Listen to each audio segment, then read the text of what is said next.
한번 따라하실까요? 은밀한 것을 심판하시는 하나님. 은밀한 것을 심판하시는 하나님. 로마서를 강의하다가 말씀을 나누다가 한 가지 깨달아지는 것이 하나 있는데, 바울이 로마 교회 성도들에게 첫 서두부터 하고 싶었던, 전하고 싶었던 말씀이 뭘까라고 나누는데, 하나님의 존재를 조각조각 아주 세밀하게 나누어서 하나님은 이런 하나님이야, 하나님은 이런 하나님이야, 이런 하나님이야, 하나님의 존재를 드러내고 있습니다. 기억하십니까? 하나님은 하나님께서 막 진노하시는 어떤 그럼 이건 하나님의 진노하시는 거니까 여기는 가지 마라. 또 하나님께서는 외모로 사람을 취하지 않으신다. 기억하십니까? 지난 차 예배 때 하나님은 중심을 보이시더라. 하나님은 너희 행한 대로 갚으시더라. 그러니까 바울은 지금 사실 로마서는 기독교의 교리와 같은 아주 중요한 말씀이거든요. 어떤 신학자는 말하기를 마치 신학 성경의 노른자와 같다라고 표현을 했습니다. 로마서를. 왜냐하면 기독교의 믿음으로 구원을 받는 이신특위, 이신칭이라고 하는 핵심의 교리가 로마서에서 나오거든요. 그래서 로마서를 상당히 중요시하게 말씀을 보고 있는데, 그 로마서를 계란의 노른자와 같다라고 표현을 하거든요. 근데 그 교리 속에 바울이 계속 말씀하는 것을 보면 하나님이란 존재를 어떻게든지 로마 교회 성도들에게 인식을 시키려고 하나님은 이런 하나님, 이런 하나님, 이런 하나님, 하나님의 존재의 모습을 드러냅니다. 오늘 본문 속에서도 정확하게 기록되고 있는 하나님의 모습은 뭐냐? 은밀한 것을 심판하시는 하나님으로 본문에 등장을 하고 있습니다. 우리가 전도를 하다가 보면 혹시 이런 질문 받아보셨나요?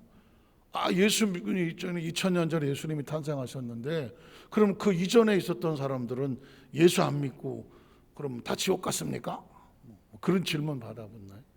그렇게 질문하신 분도 있고, 아니죠, 팔레스타인에 이스라엘의 나사렛에 있던 예수님이 그 당시 무슨 텔레비가 있는 것도 아니고 인터넷이 있는 것도 아니고 아프리카나 알래스카나 아니면 무슨 예수를 전혀 만날 수도 없는, 복음을 듣지도 못한 사람들은 그 사람들은 그럼 어떻게 구원받습니까? 그렇게 얘기하면 덜커덕 글쎄요, 이렇게 얘기할 수도 있겠죠. 사실 오늘 본문에는 그런 부분을 바울이 우리에게 드러내고 원칙과 원리를 가르쳐주고 있습니다. 우리는 첫 번째로 하나님을 몰랐던 사람들은 무엇이 기준이 되냐면 그 사람의 양심이 기준이 되어서 그 사람을 판단한다라고 기록하고 있습니다. 로마서 2장 12절을 보면은 무릇 율법이 없이, 율법이라고 하는 것은 구약 성경이기도 하고 모세오경 같기도 하고 또 아주 축약한다고 하면 십계명과 같기도 하고, 그래서 하나님을 믿고 말씀대로 순종해야 하나님의 자녀가 돼 하나님의 복을 받는 구약적 구원의 모습인데, 이 율법이 없는 사람들, 율법을 모르는 사람들, 그래서 범죄한 사람들은 어떻게 되느냐? 하나님 말씀을 알지도 못한 상태에서 그냥 말씀이 없이 그들이 범죄했기 때문에 로마서는 이렇게 기록합니다. 율법이 없이 범죄한 사람은 율법이 있으나 없어도 망하고 라고 기록합니다. 자, 그러면 율법이 있고 범죄한 자는 뭘까? 또 나중에 나오겠지만 하나님의 말씀이 있으니 기준이 됐는데 그 말씀을 기준대로 삼지 아니하고 자기 마음대로 율법을 어기고 살았으니까 어떻게 될까요?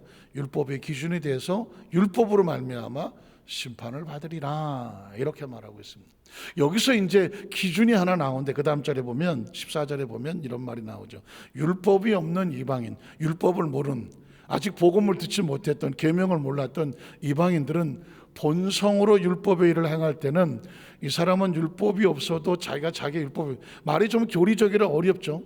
로마서 말은 약간 좀 교리적이라서 조금은 어렵게 들리지만 다시 뭐냐면 그 사람의 본성에 있는 양심에 따라 스스로 자기가 양심에 어긋난 일을 했으면 계명을 어긴 거와 같고, 그 양심에 따라서 선하게 살아왔다면 그것이 그 사람의 지키는, 그 사람을 구원하는, 그 사람을 보호하는 기준이 될 것이다 라는 얘기를 하는 것입니다.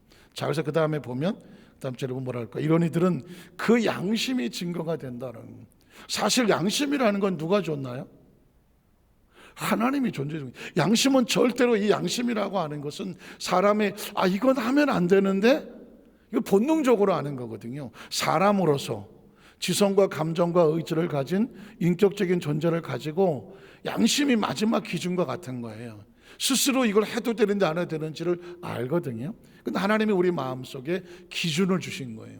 하나님과의 관계 속에서 생명을 지키도록 기준을 준 건데, 그리스도의 복음을 알지 못하며 하나님의 계명을 알지 못하는 사람은 무엇이 그 사람을 판단하고 그 사람을 심판하는 기준이 되느냐? 양심이다. 그 양심이 증거가 되어 그 생각들이 서로 혹은 고발하면 스스로 고발하는 양심의 가책을 받는 거죠.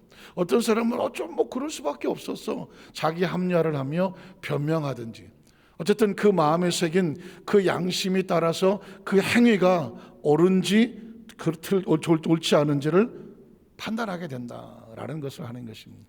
우리는 여기서 예수를 구주로 믿고 하나님을 알고 계명을 알고 그리스도의 복음을 안다는 것이 얼마나 중요한지 몰라. 왜? 우리는 기준이 있으니까.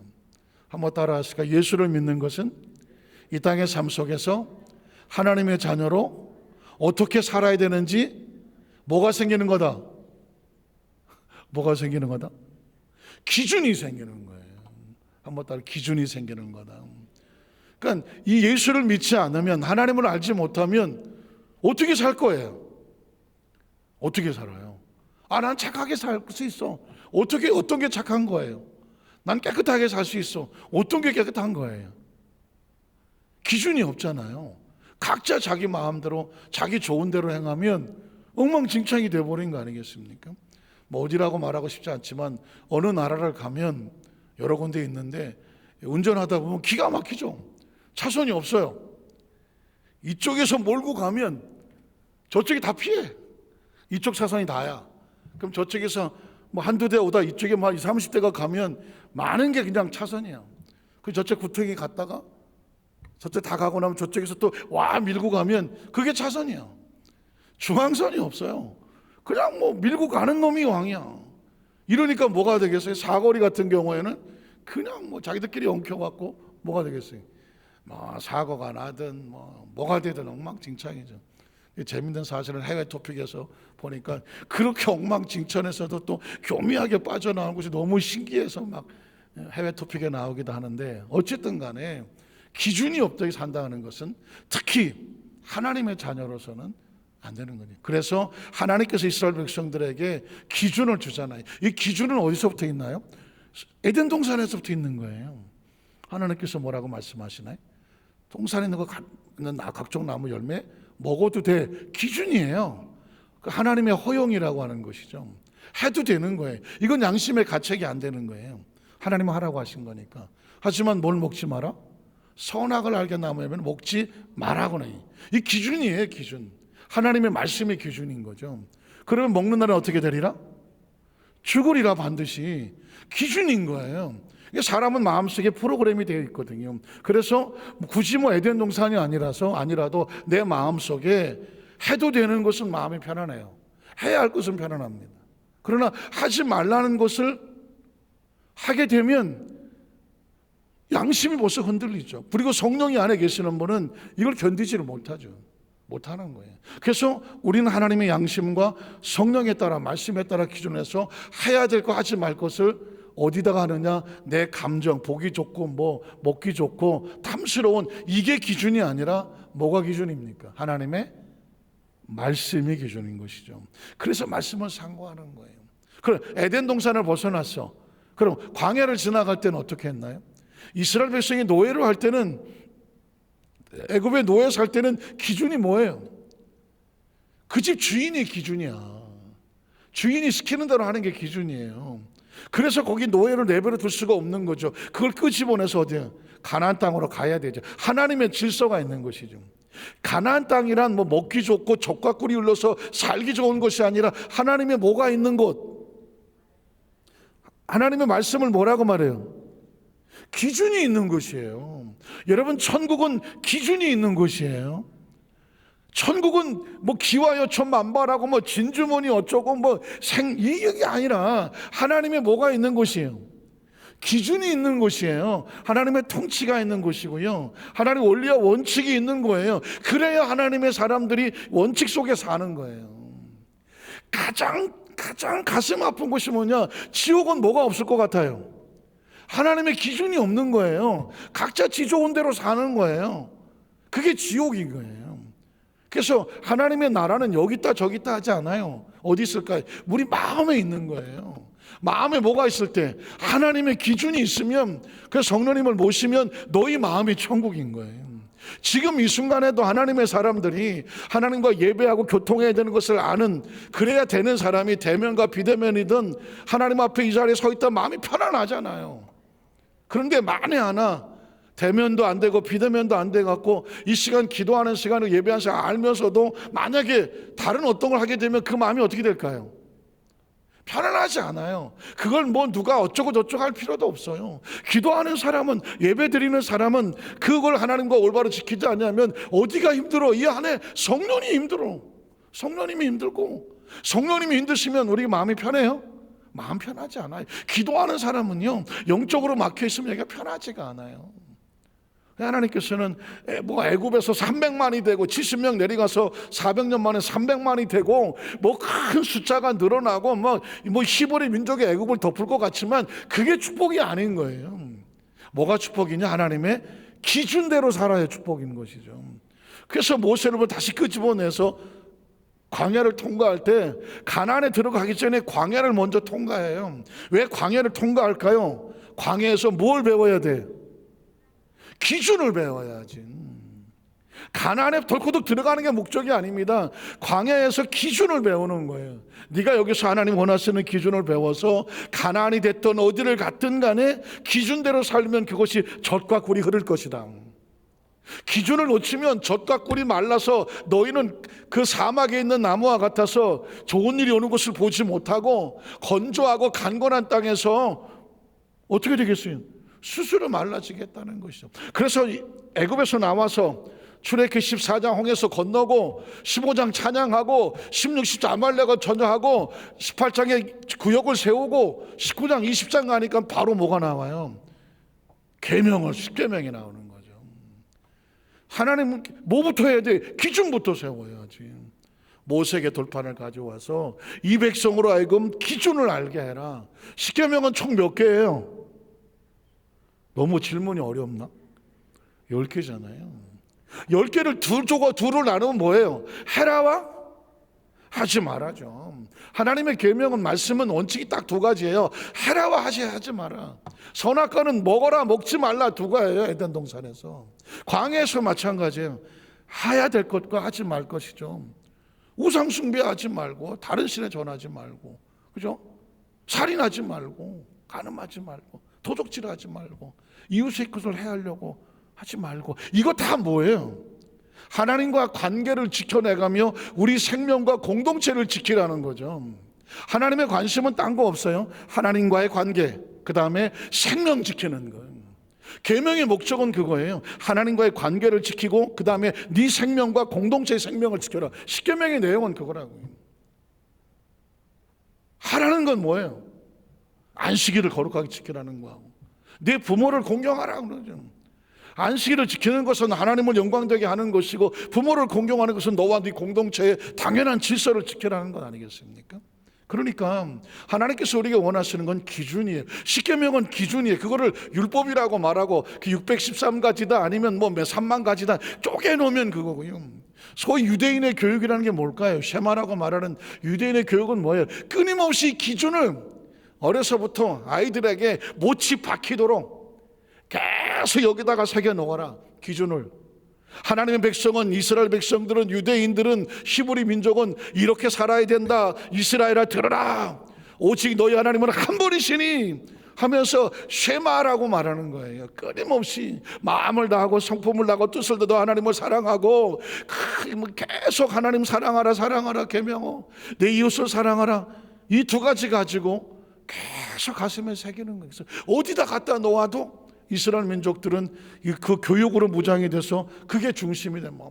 그래서 뭐 천장에 써붙이고 문지방에 써붙이고 말씀을 써서 성냥같이 만들어서 이마에 붙이고 뭐 손목에 메고 뭐 다 옷에 써서 붙이고, 그게 뭐냐면 끊임없는 반복 교육인 것이죠. 끊임없는 반복 교육.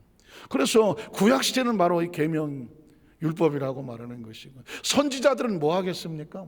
선지서들이 쭉 뭐 작은 선지서 큰 선지서 나오잖아요. 그 사람들이 뭔 얘기할 거예요? 이스라엘 백성들아, 너희가 지금 어디 있느냐? 기준을, 하나님의 기준을 붙잡아라는 거 아니겠습니까? 그래서 이스라엘 백성들의 구약의 메시지는 뭐냐면 Come to God, 하나님께로 오라는, 아버지께로 와라, 와라, 와라, 와라, 와라. 내 백성이여, 목마른 자들아 와라, 와라, 와라, 와라예요. 너희 하나님이 목자가 되시고 너희는 양이 아니냐? 하나님께로 와라, 와라, 와라. 왜? 기준대로 살아라는 것이거든. 기준대로. 그래서 예수님은 이 땅에 뭐로 오셨나요? 기준으로 오신 거예요.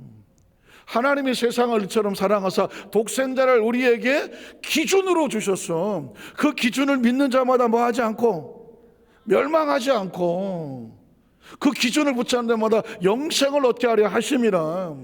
예수를 왜 믿어야 되는가? 예수는 누군가? 예수는 나에게 어떤 존재가 되는가? 신앙이란 뭔가? 성경은 왜 읽어야 되는가? 크리스찬은 왜 이 땅의 삶을 살면서 그 말씀대로 살아야 되는가? 그 말씀의 결국은 어디인가? 하나님의 기준이죠.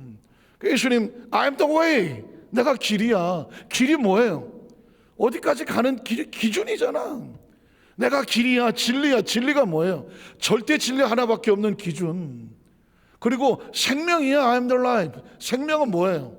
기준을 지켜서 얻어지는 아름다움, 보호되는 것이 바로 생명이라는 것이죠. 그래서 이 성경이라고 하는 큰 통책은 한마디로 말하면 기준. 그래서 하나님은 계속 자기 백성들을 이 무질서 속에서 기준으로 가르치려고 계속 말씀을 가르치는 것입니다. 그래서 예수님께서 오셔서, 예수님 말씀은 뭘까요? 예수님 말씀은 너희가 구약시대에 모세에게 들었긴 이렇게 들었지만 해석이 잘못됐어. 그래서 내가 너희에게, 나는 너희에게 이르노니, 내가 새롭게 해석을 해줄게. 율법에는 눈에는 눈, 이에는 이. 그래서 뭐 눈이 다쳤으면 상대 눈을 빼고 뭐 이렇게 했지만 나는 너희에게 이르노니, 원수를 미워하지 말고 형제를 사랑하고 오히려 상대를 욕하고 그 사람의 생명에 상처를 주고 마음에 상처를 주면 뭐라고 말해요? 그거 갖기 전에는 넌 천국에 오신도 못한다.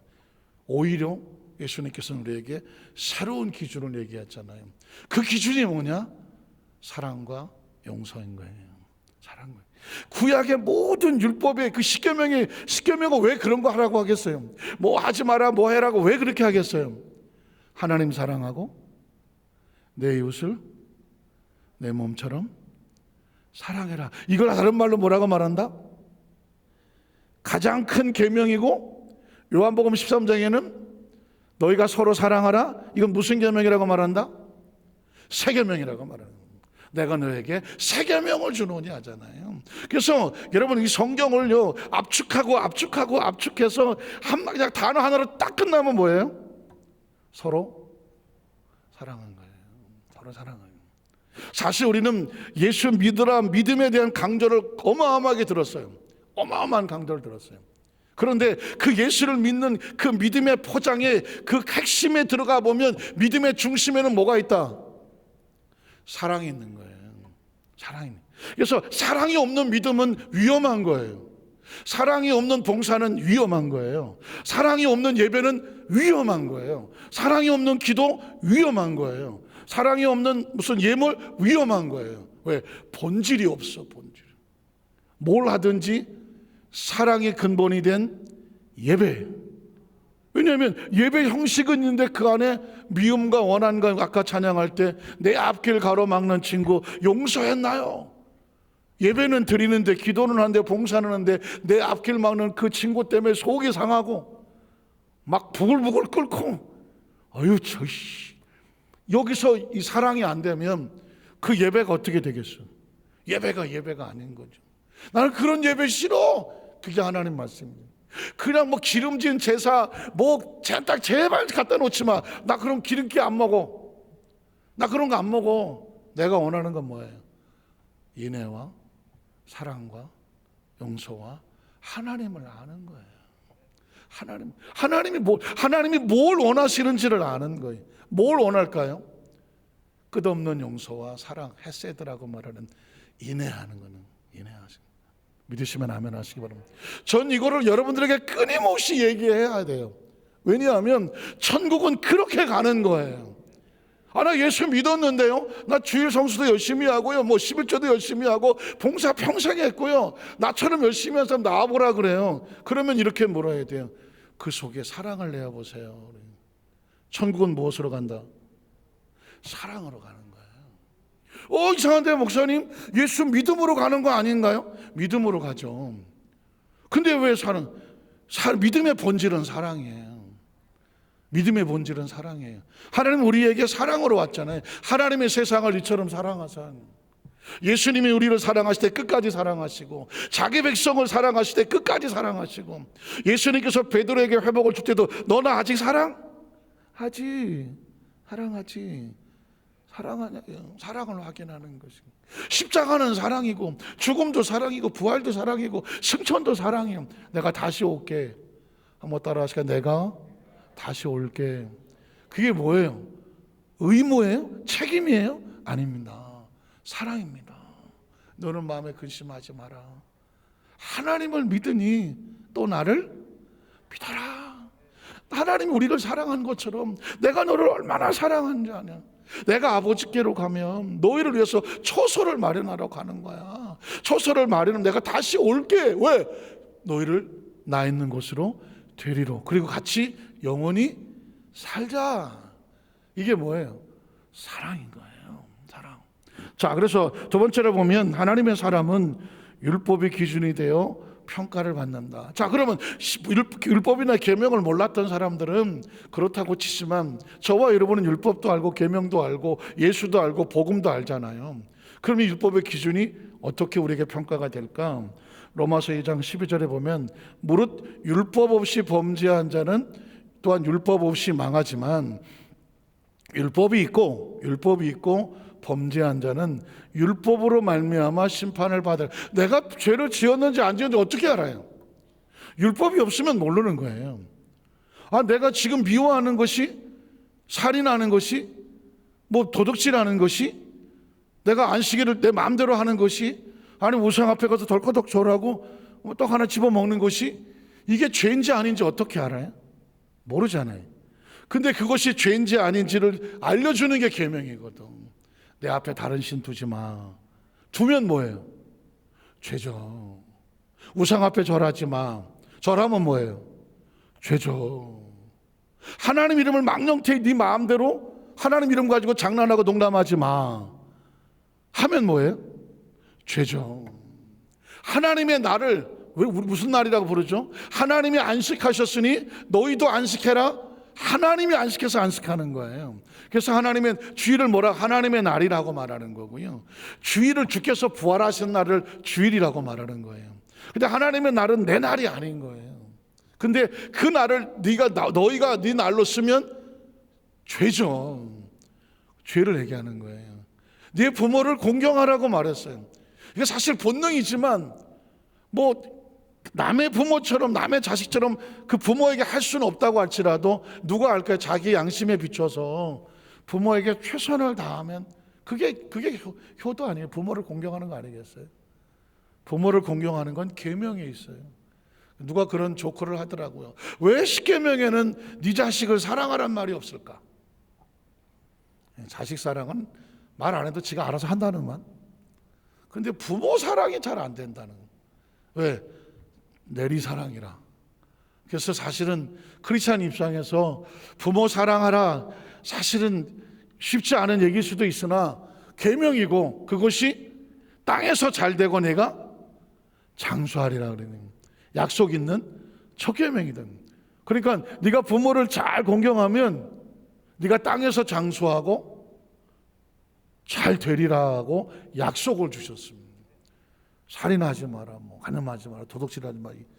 계명들은 다 뭘까요? 내가 하는 것이 계명이 지금 나로 하여금 죄가 죄인지 아닌지를 깨우쳐 주는 것이죠. 깨우쳐. 그래서 죄인을 만들려고 하는 것이 아니라, 십계명은요, 너 이런 죄 졌지 이런 죄 졌지 해갖고 그 사람을 죄인으로 만들려는 것이 아니라, 이게 죄니까 너희가 죄로부터 스스로 보호하라고 우리를 보호하시려고 주는 거예요. 믿으시면 아멘 하시기 바랍니다. 왜 십계명을 만들어 갖고 진짜 이런 거 없었으면 우리가 양심의 가책도 없이 정말 마음대로 살 텐데, 왜 십계명을 만들어 갖고, 혹시 그런 생각 해보시면 할 수 있는 거죠. 왜냐면 저도 어렸을 때 보니까 성경을 열심히 읽고 십계명 같은 거 성경 시험 답안지 쓰고 그러다가 어느 날 머리가 좀 커갖고 고등학생 때인가 이게 다시 보니까, 이야, 이거 십계명 만만치 않더만. 이게 잘 지킬 것 같은 생각이 자신이 없는 거예요. 야, 이거 어떡하지? 고민이네 이거. 내가 이거 평생 이거 하나라도 어기면 이거 죄인인데 어떡하지? 십계명이 나한테 짐이 되더라고. 짐이 돼. 그랬더니 어렸을 때 제가 장로교를 다녔는데 목사님이 설교하시면서 장로교인들은 그때 당시엔 장로교인은 이 칼빈의 예정론이 있어갖고, 하나님 한번 택한 사람은 절대로 버리지 않고 나중에 죽기 전에 다 구원시켜 준다고. 그래서 내가 머리를 굴렸지.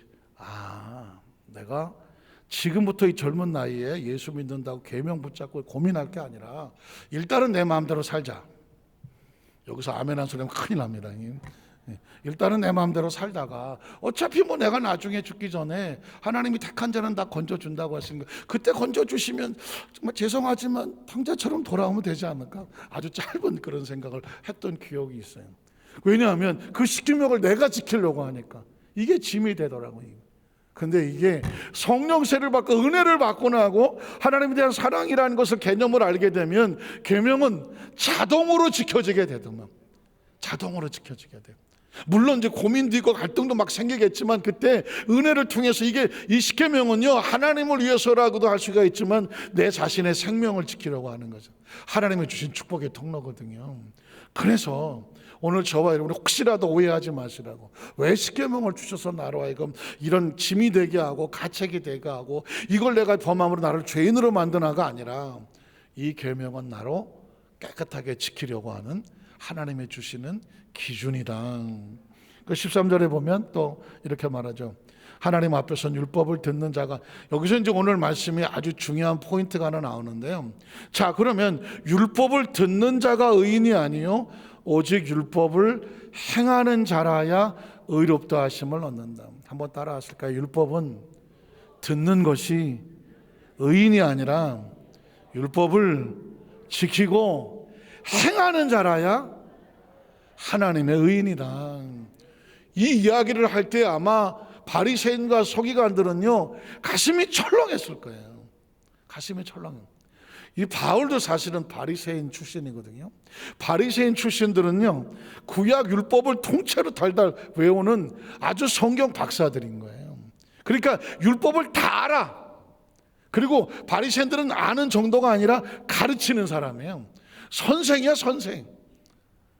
아주 그냥 밥만 먹고 그것만 하시는 분들이요.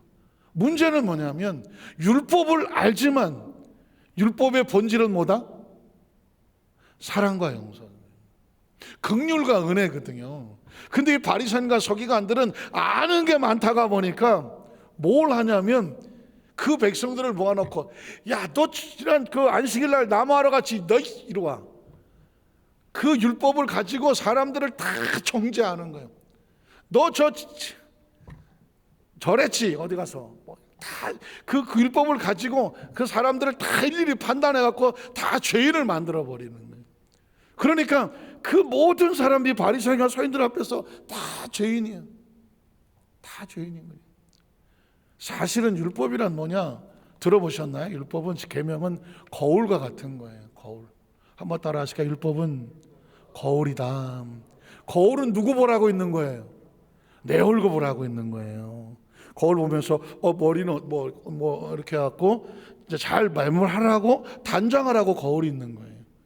그래서 율법은, 십계명은 다른 사람을 비판하고 정죄하라고 있는 것이 아니라, 혹시 내가 1계명부터 10계명 사이에 아니 또 그 다른 말씀에 비춰볼 때 혹시 내가 뭔가 흠이 있는 것은 아닐까, 잘못하는 걸 더러운 건 없을까, 그걸 씻어내고 닦아내라고 나에게 주신 거울이에요. 그런데 이 서기관과 바리새인들은 뭘 했냐면 너무 아는 게 많다 보니 거울을 가지고 이거 좀 봐봐. 좀 봐봐. 너 지금 1계명, 너 2계명, 너는 3계명. 다른 사람들을 다 거울로 보여주면서 그 사람들을 정죄했어요. 그런데 정작 자기 자신은 율법은 많이 알지만 그 사람들을 긍휼과 은혜와 사랑과 인자와 용서로 바라보는 본질은 없었어. 그래서 이렇게 말하는 것입니다. 율법을 듣는 자가 의인이 아니라, 성경을 앉아서 듣는 자가 의인이 아니라 그 말씀을 듣고 나가서 어떻게 행하는 자라야 그 말씀 안에서 의롭다 하심을 얻은 자다라는 것입니다. 사실은 지금 기독교의 최대의 위기는 이 부분입니다. 왜냐하면 예수님 당시의 최고의 위기도 그거였거든요. 사실은 예수님께서 왜 하늘에 계시다가 뛰어내려오셨느냐면 그대로 내버려 두면 말씀을 아는 사람들은 많아. 다. 근데 그 말씀을 자기 얼굴을 보고 고치는 게 아니라 다 남들 비치면 너 서로 비난하느라고 비판하고 정죄하고 돌 던지라고. 요한복음 8장에 한 여자가 가늠아 잡혔더니 온 동네 사람 다 나왔잖아요. 때려 죽인다고. 돌 들고 뜰려 나왔잖아요. 거울 가지고 이 여자 봐, 이거 7계명 이러고 나왔잖아요. 그때 예수님께서 뭐라고 말하나요? 땅에다가 쓰시고 뭘 썼단 말은 없지만 아무래도 계명을 첫 번째 쓰셨다고 생각을 하고 또 두 번째 쓰셨을 때는 그 사람들이 번제놓은 죄를 지었다고 생각하고 그 순간에 그 땅에서 오는 글씨를 보면서 누구의 모습이 떠오르는 거예요?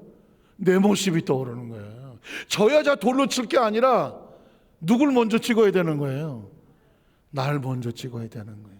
너희 중에 죄 없는 자가 돌 던져. 던질 사람이 없는 거예요. 그때 비로소 깨닫는 거죠. 저 여자한테 돌을 던질 게 아니라 이게 내가 죄인인데. 그래서 그들의 양심에 가책이 되니까 한 사람 두 사람씩 아이고 어른이고 돌을 다 내려놓고 도망가 버렸다고. 그 예수님께서는 너를 정죄하던 자가 다 어디 갔느냐 했더니 다 가고 없나이다. 그때 예수님께서 그런 말, 나도 너를 정죄하지 아니하노라. 예수님은 이 땅에 우리를 정죄하러 오신 분이 아니라 기준인데, 예수님이 기준인데, 예수님 앞에서 죄인이 아닌 사람이 누가 있나요? 예수님이 아예 기준인데, 근데 그 기준이 이렇게 말합니다. 첫 번째 오신 예수님은 우리에게 정죄 심판자로 오신 것이 아니라 이 기준에 비춰 죄인이지만 그 죄인을 찾아 구원하러 오신 것이죠. 그런데 두 번째 예수님이 세컨드 커밍으로 재림으로 오실 때는 안타깝지만 그 기준에 근거하여 알곡과 쭉정이를 나누고 악하고 게으른 종과 착하고 충성된 종으로 나누고 슬기롭고 지혜로운 처녀와 미련하고 곰탱이 싫은 처녀로 나누고 그 두 번째 오시는 재림은 기준에 따라 심판해 주러 오시는 겁니다. 지금은 은혜의 시대고 구원의 시대라고 말하는 것은 뭐냐면 예수님의 기준에 비추어 우리가 죄인일지라도 예수는 우리를 정죄하러 심판하는 것이 아니라 아들을 믿는 자는 이미 구원을 받아 영생을 얻었고 믿지 않는 자는 이미 심판을 받았느니라는 것이죠. 제가 이 말씀을 듣는 이유는 뭐냐면 그 이후로 기독교가 2000년이 지나간 이때 가운데도 여전히 지금 상태는 똑같아요.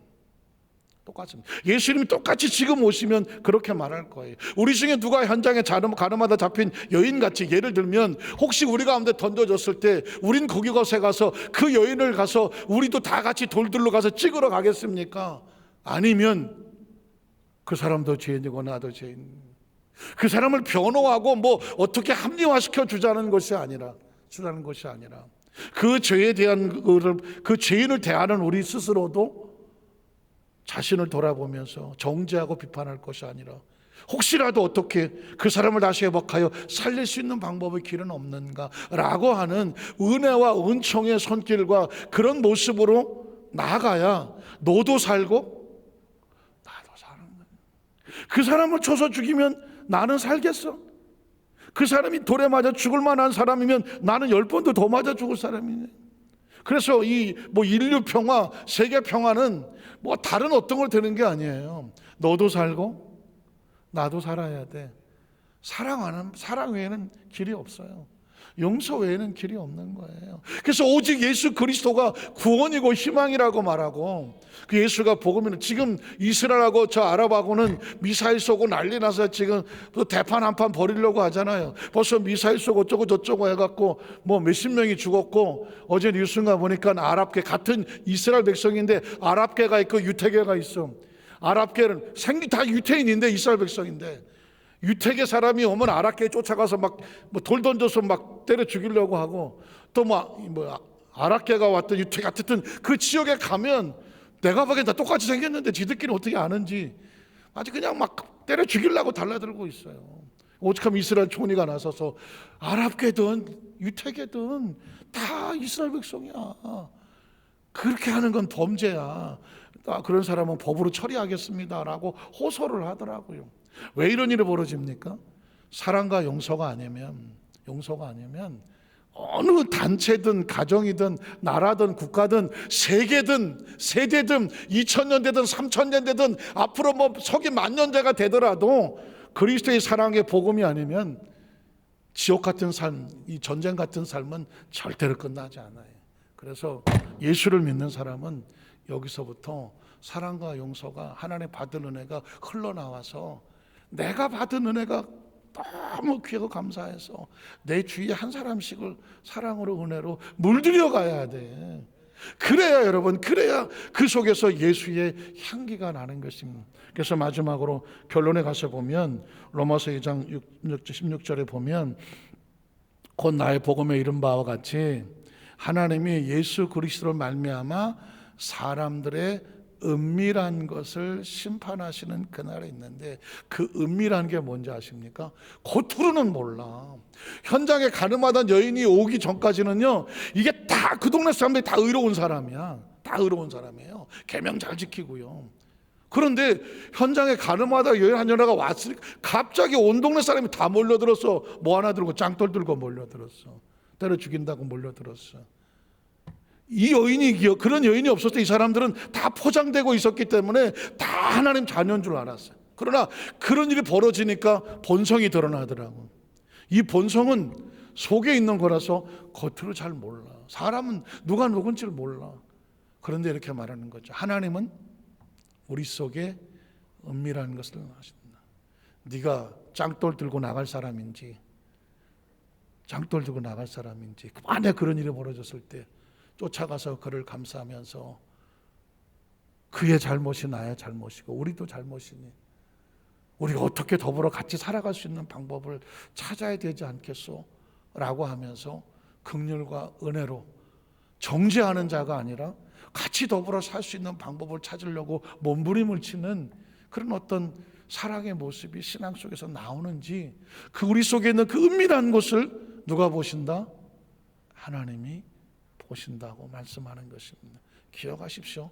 아마 지구상 어떤 누가 얘기를 하더라도 기독교에, 그리고 어떤 설교든 어떤 성경 보는지 본질에 사랑과 용서라고는 이 긍휼이 그 속에서 막 물들어 갖고 녹아서 삶을 점령하지 않으면 어떤 교회도, 정말 감히 조심스럽지만 어떤 교회도 교회가 아니며, 어떤 설교자도 설교자가 아니며, 어떤 사역자도 사역자가 아니며, 어떤 크리스찬도 크리스찬이 아닙니다. 왜냐하면 예수님은 사랑으로 오셨고 사랑을 가르치셨고 사랑을 보이셨고 사랑을 안고 대신하여 구속하여 죽으셨고 사랑으로 장사단 받으셨고 사랑으로 부활하셨고 사랑으로, 그리고 성령을 약속하셨고 성령을 부어주셨고 사랑으로 승천하셨고 사랑으로 다시 오신다고 약속하셨고, 그리고 주님이 다시 오실 때에 그 사랑을 가슴에 본질적으로 있고 은밀히 보셔서 그 사랑을 품고 있는 사람을 들려보내서, 왜? 천국은 사랑이 없으면 못 가는 것이니까. 미움의 끝털만 가지고 있어도 천국에 가면 왕따 당하니까. 천국은 사랑으로 가는 것이니까. 그런 저와 여러분 되시기를 주님의 이름으로 축원합니다. 기도하겠습니다. 하나님 아버지 감사합니다.